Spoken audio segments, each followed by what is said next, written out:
Hello, homeschool moms. This video is for you, homeschool moms, homeschool moms. First of all, I want to say that I am so proud of you for taking this enormous journey, okay, making this enormous decision.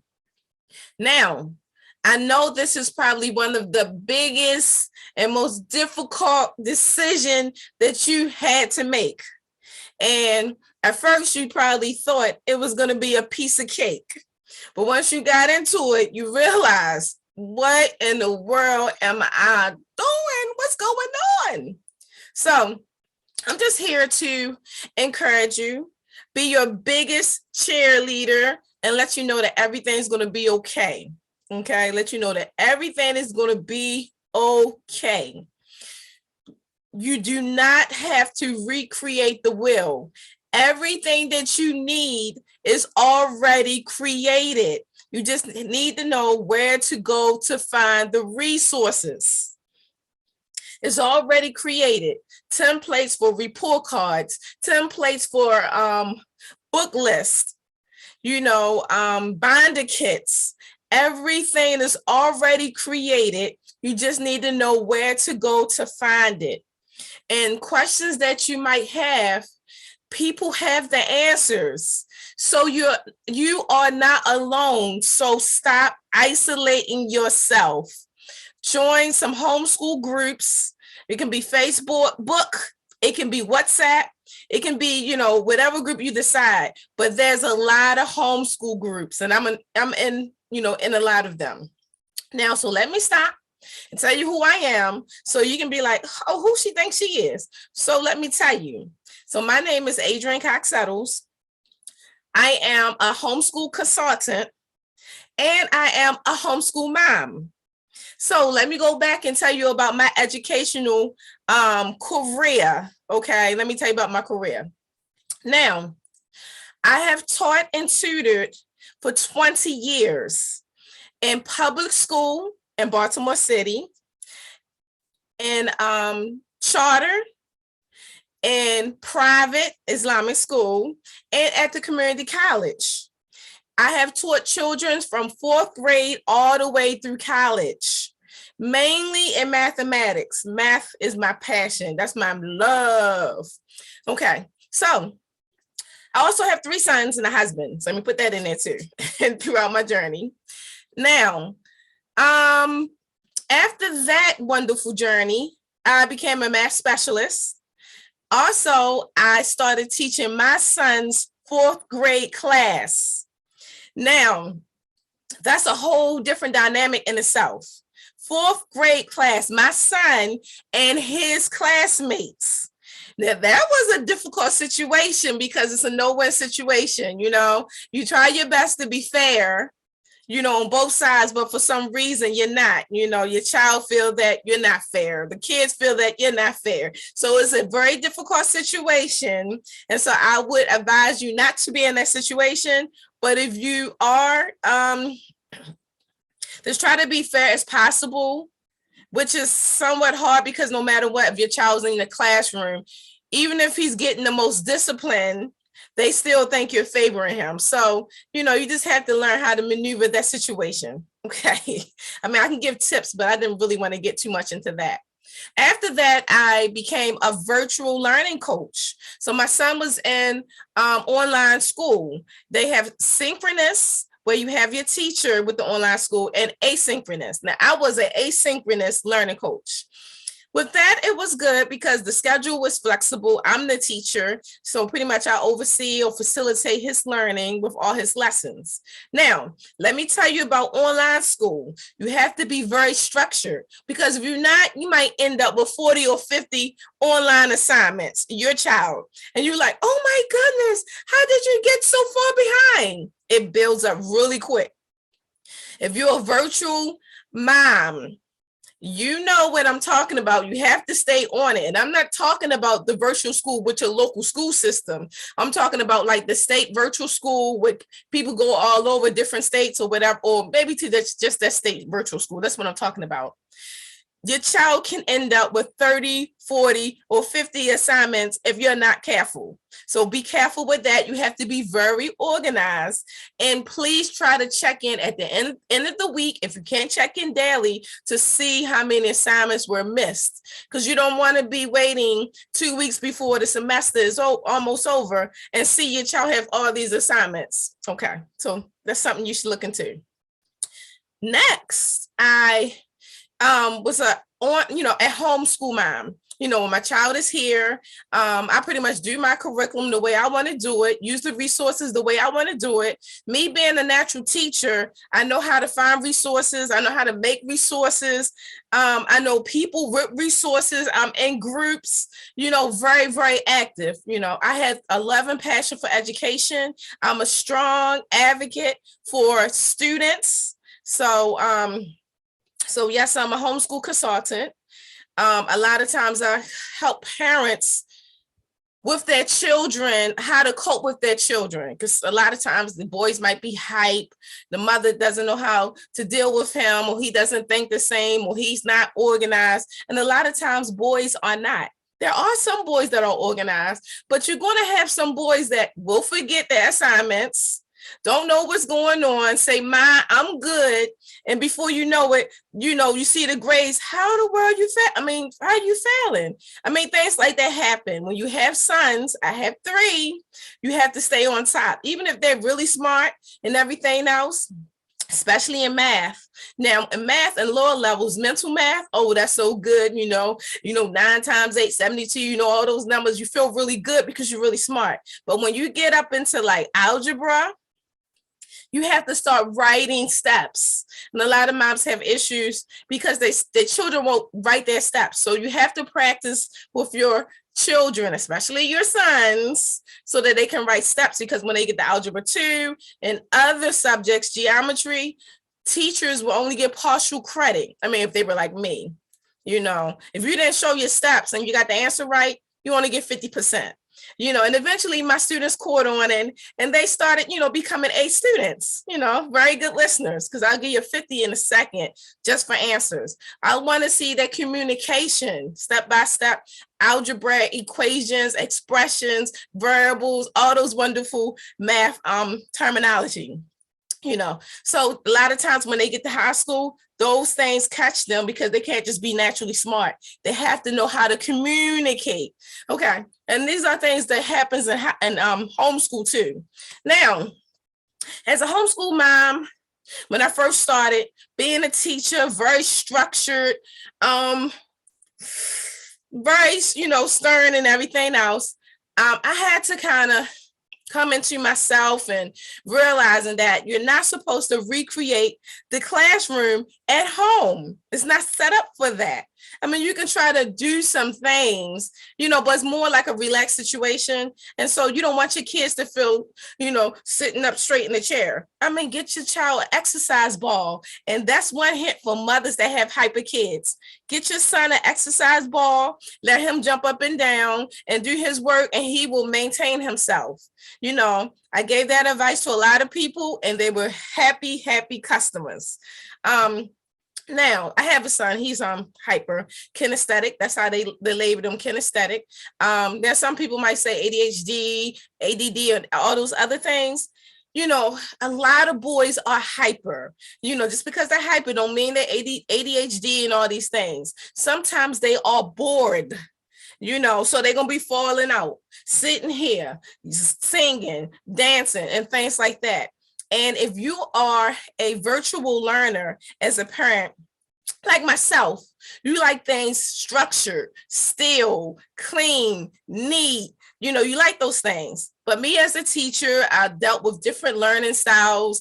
I separated my class based on learning styles, kinesthetic, audio, rewrite students. I had them separated and they appreciated because they were sitting next to someone that was like them. I didn't put a visual learner next to a kinesthetic learner. It's not going to work because the visual learner is going to be like, can you keep still? Can you stop tapping the pen? Can you stop moving? You know, because they don't like a lot of movement. They like quiet spaces, clean, so they can focus. So that's how I am. However, being a teacher, understand that I have to give him his way, you know, not his way, but I have to let him learn the way he learned best. And kinesthetic learners are hands-on. So it is going to be a lot of movement. You know, it's going to be a lot of movement, shaking, breaking, all those things. So I had to appreciate who he is, you know, which took patience. But I have to know, okay, my son might not sit up in this chair. He might need a ball. Okay, if he want to go ahead and lie down on the floor and do his work, let him do his work. He's not in the classroom. Why am I forcing him to be a student in a classroom? He's here. He's still a student. Sometimes you can mix it up in a chair for part of the time, and then you can relax as far as if you want to do it on the floor, on the ball, or something like that. You know, so you can have structure sometimes, but sometimes give a little wiggle room for them to really enjoy the way that they learn best. If you can do that all the time, that's good. But I know some parents that, oh no, they have to be in a chair because when they go back to the school system, they're not going to have them on the ball or they're not going to be on the floor. And that's true because a lot of the teachers want to be traditional. Now, my class was different. We had exercise balls. My class was the loudest class for the most part, but my kids were very sharp. They were on it, coming in, ask them questions. I had kids at the board in 4th grade doing all different types of core learning, multiplication, division, and all those different things. I would teach them things, 6th grade level, everything that I could think of, you know, platinum points, whatever that I could think of for them, because I just taught math, you know, to a higher level. So when I felt that they were mentally ready, I would just give it to them and they flew with it. So just learn to have a little bit better flexibility. And don't think you're competing with the teachers, okay? It's a different environment. The teacher does what they do in their classroom, and you do what you do at home. However, you do need to have some type of structure. Have an idea of what you want to accomplish. Now, that looks like so many different things. You know, you can be outside. You can go on trips. You know, you can, you know, there's so many different ways you can like teach multiplication. You know, you can get an abacus, you know, and use that for multiplication. You can get flashcards. You can look at videos. You can, it's just so many different things you can do to get that one concept, you know, taken care of or reviewed. There's so many different ways to just expose your child to a concept. So if you're not doing it the way the teacher does it, that's okay. You are the teacher now. And you have to set, you know, boundaries, you know, if you're homeschooling, maybe not, if you want to be called mom, you just have to, it's a little bit hard because you're home, but you have to set boundaries, okay? So you're going to have your homeschool time where your child has to do the independent work. And then sometimes mom might have to do some work so that you might give the child a project. I need you to work on this, you know, so to build independence. You don't have to have the child with you 24/7. It's good to build independence because later on, you never know, they might be back in the school system. And teachers don't want children to be totally independent, you know, totally dependent on them. So have a moment where you have them doing a project or reading a book and writing a summary or science project or any assessments. You know, you can have them do that while you work on something that you want to work on. Maybe you want to work on a poem. Maybe you want to draw a picture. Maybe you want to enjoy some tea. You can have that. There's nothing wrong with that. You shouldn't even feel guilty. How are you going to be a great homeschool mom if you don't have any energy? How are you going to be? You know what I'm saying? You have to have energy. You have to take care of yourself in order to take care of your children. Okay? Take care of yourself in order to take care of your children. And remember, you don't have to recreate, you're not supposed to recreate the classroom. So the subjects are not going to be as long. Okay, there they have 30 or 40 kids. You only have one. So maybe you only want to, dig deep into one topic for 20 minutes. That's okay. You don't have to have it in the morning. You can have it in the afternoon. You can be flexible. Okay, I want to do this in the afternoon because this works better for me. Do it. No one say you can't do it. You don't have anybody overseeing you. You can do it. Just think big and be creative, but you do want to cover the concepts. Now, if you're not a teacher, they have, well, I didn't get to that, but I own an online tutoring business. So I have homeschool teachers and tutors and resources and other things. However, that's another story, but I'm trying to stay focused. But there are teachers out there. There's programs that's already set up for you. There's a lot of resources. Just look, if you need help, I'm a consultant. There are other consultants. There are a lot of YouTube videos. So you don't have to just jump into something. Look and research first, because a lot of times we do things the long and hard way, and it doesn't have to be like that. It doesn't have to be like that. There's templates for everything, report cards, transcripts, everything. There's templates for everything because people are homeschooling. People have homeschooling businesses like I do, so it's out there. Don't think you have to go and create a lesson, because a lot of times in homeschool, you don't have to create a teacher lesson like that. It doesn't have to be as structured, but you do want to jot down for your own record. You jot down what you covered that day, For me, being a teacher, my lesson plans at first was looking very detailed. However, right now I can just jot down, take attendance, and do things like that. He did this section on here, and we covered this part of the book on here. Try to be diverse. If you want to just do books, you can do books, but try to do books and videos. Books, videos, and projects. There's so many things you can do. Digital worksheets. There's a lot. There's multiple resources, tons and tons of resources. So don't just go into it feeling defeated. There's a lot of help out there. There's a lot of services for you, just waiting for you to reach out. People have been doing this for years, and they just want to help you, And like I said, every day in different groups, people are coming into homeschooling. They're very overwhelmed. They don't know what to do. And it's a lot. Being a teacher, being around kids, my own kids, and teaching other people's kids, I understand children pretty much every age group. I can go into one room and know how to, fix myself, because I know how I have to be to go in that group, and then go into another group as a girl or a boys group. I know that because I taught all those different classes, and I had to be onto myself each time when I'm dealing with a different age group, because certain things that I present might be, or certain way that I act might be more, I'll say, attractive to one group than the other.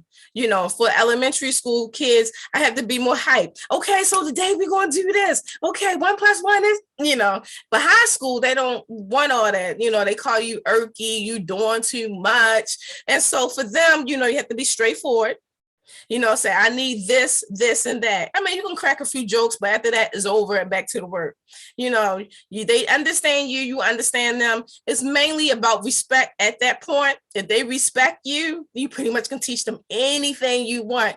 But if they don't have respect for you, and as in a high school, then you're gonna have a lot of issues. And that's a whole different story that I can get into, but that's not part of this video.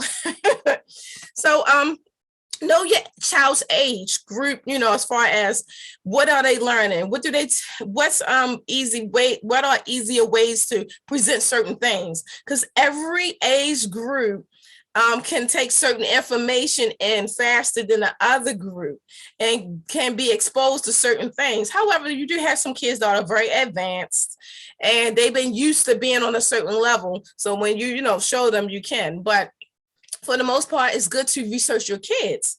Because remember, kids are not the kid is not an empty glass. The kid comes with his or her own information. So when you're trying to force your information in, you're not really respecting the information that's already there. You take the information that's already there and you try to facilitate that learning, guiding that learning forward. You know, you want to ask questions, see what they know already. Don't just assume, oh, he doesn't know this, I'm going to teach them. What? Oh, so do you know about this? Oh, you do? Tell me more. Oh, how does that happen? Wow, that's impressive. What else do you think? Ask questions before assuming your kid doesn't know anything, because you'll be surprised. Kids are really smart. And if you just give them a chance, they'll teach you a few things if you allow them to talk. But some parents, of course, want to do all the talking while the kids sit there and just take it in.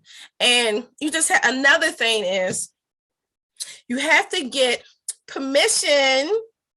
That's like an invisible type of permission or consent from your child to teach him or her something. So you can't just put information in and expect it to stay. The child has to mentally approve your information in order for it to stick. So if the child doesn't want to take your information, it goes in one ear and out the other. Children have the ability to reject information. A lot of parents don't know that. They think, okay, I'm gonna put it in my child, they're gonna get it. If your child doesn't have a good relationship with you, it's always gonna go one ear and out the other. And you can be the best teacher in the world. It's all about that relationship.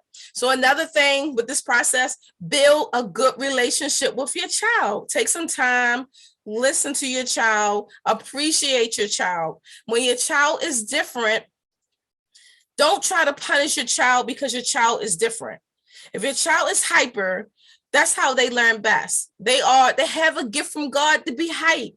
You know, maybe they'll come up with some type of, maybe they'll build something or create something or think some type of way that someone else can't do and you can't do. And they might have that energy to do it, you know, because they're not carbon copies of you. Do not punish them, you know, because they're not carbon copies of you. You know, everyone is different. You have to learn as a parent to learn who your child is. You know, okay, they hype, they doing this, they doing that, they doing that, they don't want to listen. No, the child wants to listen, but you're coming at the child. I need you to do that. Nobody wants to be screamed at. Okay, no one wants to be around someone that's always frustrated when they do something or when they get an answer wrong. No one wants to be around that person. So if I was the child too, I'm like, oh, she's frustrated. Okay, I'm gonna make her more frustrated. No, I probably wouldn't do that, but you know, that's another story. But try to get to know your child, what your child likes. Try to get some advice on strategies to how to deal with your child, because your child is special. And if your child is not getting something, it's not necessarily the child's fault. A lot of times it's your fault because you don't know how to present it so that the child can get it. You don't know how to present that particular problem. You don't know how to present, you don't know how to, let me see. You might try to show them your way. This is how you do this, how you do, this is how you do it, right? And no, it might not work. Like traditionally, you know, multiplication, you multiply, you carry the one and so on and so forth. A lot of that traditional ways of multiplication doesn't work. That's why they have Common Core, which a lot of parents and teachers hate, but it's a beautiful art to it once you get in the class and you see it. There's so many different methods to do it. And some kids think so many different ways. So I would have 4 or 5 different multiplication methods going on. I would first show all the different methods and then let my students decide what method they wanted and let them stick to it. So some people will be doing the rectangle method. Some people will be doing the traditional method. And then there's so many other different. We had the Ethiopian method, a Turkish method. I had a lot of international students too. So, some of them brought their methods to the table, and if they could explain it and, I understood it and it was legal within math rights and terms or within math steps, because some things in math you can't do. But if everything checked out, then that was good too.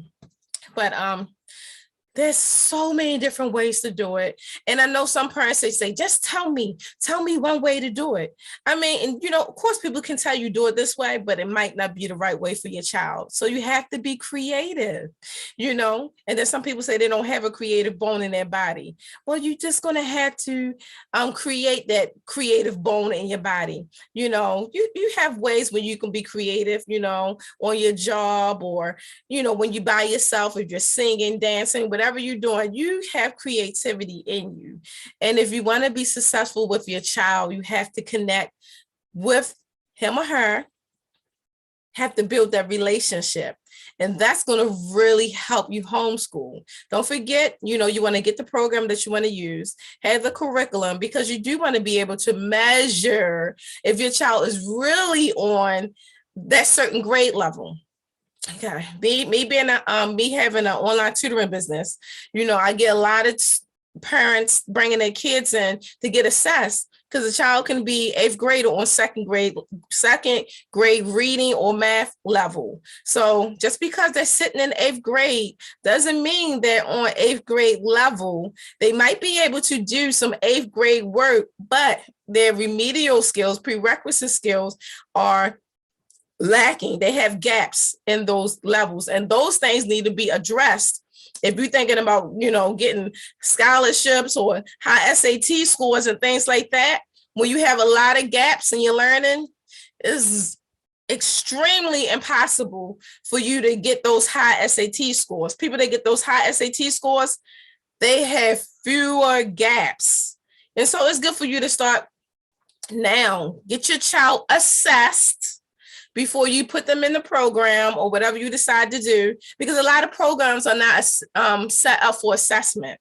You get your child assessed, you put them in the program. They can still do grade level things and do remediation also, because they still have to take care of those gaps. They're going to be there, and they're going to show up when they go to college. They're going to show up when they apply for jobs. Those gaps are going to show up, and they're going to grow more than likely exponentially as each year go past. So your child could stay still on second grade level, but now he's 9th grade on second grade level. Now he's 10th grade, still lacking second grade level. So get your child assessed. Find out your child's learning style. Find out the program that works best for you.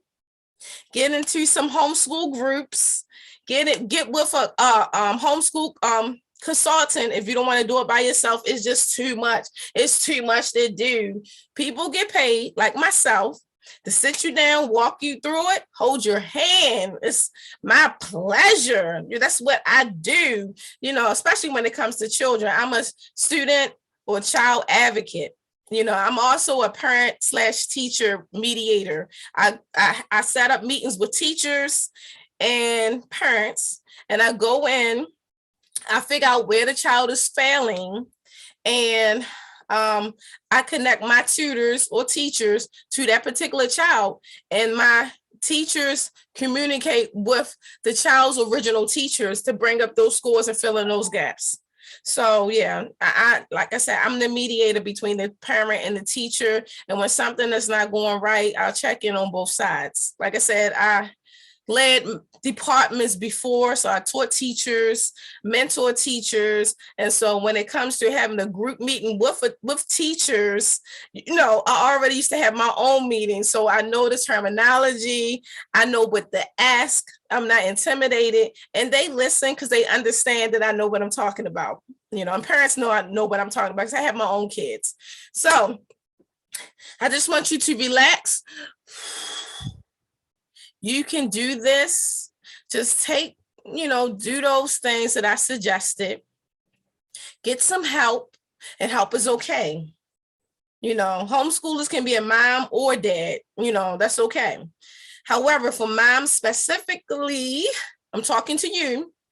Now, we already know in society, we're supposed to take on all of this and do all of that. And if we don't, we're bad, this or shame. No, this is your life. You have control of your life. All the naysayers can go there because they're not doing what you're doing. So let them go back there.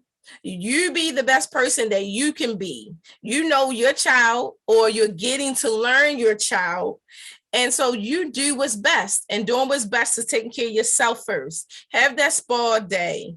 When your child is doing, like I said, research or projects or whatever, that 1 hour or whatever, you do your little thing. What do you want to do? You want to do your nails? You want to have some tea? You want to look at you want to listen to a podcast? You can do that in midday while your child is working. You don't have to be on top of your child because your child don't want you on top of him or her. They want space to breathe. It gets frustrating. You up there, do this, do that.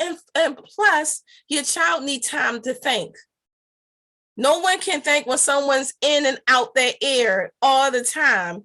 Help your child to be independent. Get a calendar. Write out everything for the week that's going to be done. That's what I do with my son. Mom, I have math today, science today, coding, swimming, gaming, or whatever, health, African-American history, Islamic studies, or whatever subject you want, typing, I have these today. Let them see the calendar, make them independent, let them walk for themselves. You don't have to walk for them. They are independent beings. They are smarter than and very independent, but you can't find that out if you always carrying them around. Okay. They can teach you a couple of things if you give them the time. So like I said, help them be independent.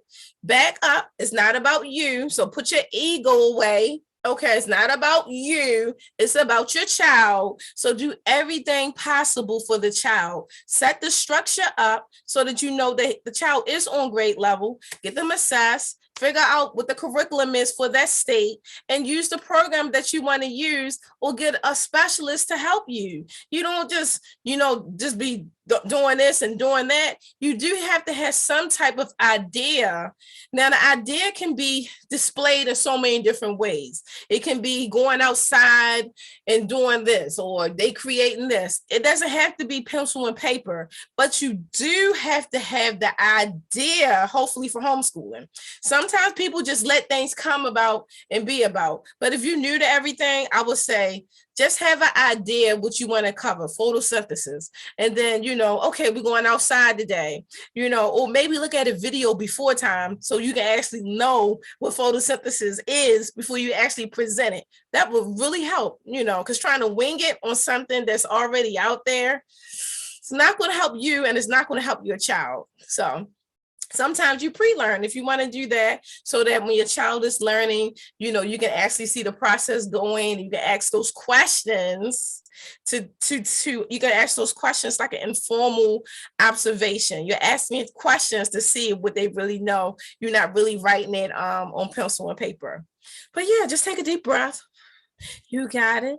There's so many resources. There's no reason for you to feel isolated. You might be overwhelmed because this is an uncomfortable situation. You with your kids even more. Before, they used to be in school, maybe you were in work, so you had more freedom. But now you the real deal now. You're the real deal now, and I give it to you because this is the real job, being a mom. And if you're working at home, like I do, and you homeschooling, that's the real deal. You got to have boundaries set. I have homeschooling during this time, but after that, mommy had to do this time. Everybody understands that's mommy's time, so you have to have boundaries. Mommy's time is not all time or, all the time. Mommy has her own time to herself and to do things that she wants to improve herself. You can't give everything away. What you going to have left? Nothing. So if you consider that being selfish, you got to be selfish, but it's not selfish. It's selfless. You're making yourself into that person, a stronger person, so that you can help that little one. So take a deep breath. You can do it. You're a mother. I mean, you can do pretty much anything. You make things happen. You back and forth between games, making meals. You can do the homeschooling. It's just a different mindset because a child is with you a lot. So you need to take breaks. Maybe you need to go to the store and get some milk and, hubby, watch the child. You need to take a break here and there. And it's okay. You have to save yourself. You cannot be walking around tired and sleepy because you're not productive. You're not going to be able to think straight. You're going to be forgetting things and you're not going to be useful to anyone. Who wants that? And you don't even have to do it. Boss up, take control, make your time, have the children time, and just be you. Even if you haven't been that before, be the new you. It's time for you to be the new you. Women are doing things, and in order to do things, we have to take time for ourselves. We have to boss up, have our own time, and take care of ourselves. And, while you're doing that, you're going to be taking care of the family too. Don't feel guilt. We always supposed to feel some type of guilt, but no, those days are over. I do all these things. And a lot of times you don't get anything in return, but that's what society says is supposed to happen. But no, we need to keep some things to ourselves, have some girl time, do some things. You deserve it. You don't have to keep sacrificing your soul for your family. You don't have to keep doing that, but be the best you can be. Talk to some specialists and do you. And homeschooling will be good. It's going to be more difficult for some than others. And if you have a choice not to, then you can decide. But while you're here, for how long you're going to be here homeschooling, make the best out of it. Look for those resources. And remember, I'm your biggest cheerleader.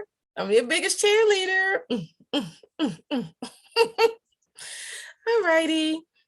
So, as I said, I believe in you. You can do it. It's going to be scary. Get informed. Be a good listener. Love your kids. Know your kids. Love yourself. And make it happen. And then just let me know how it goes. I have a lot of faith in you. A lot of faith. All right. Peace.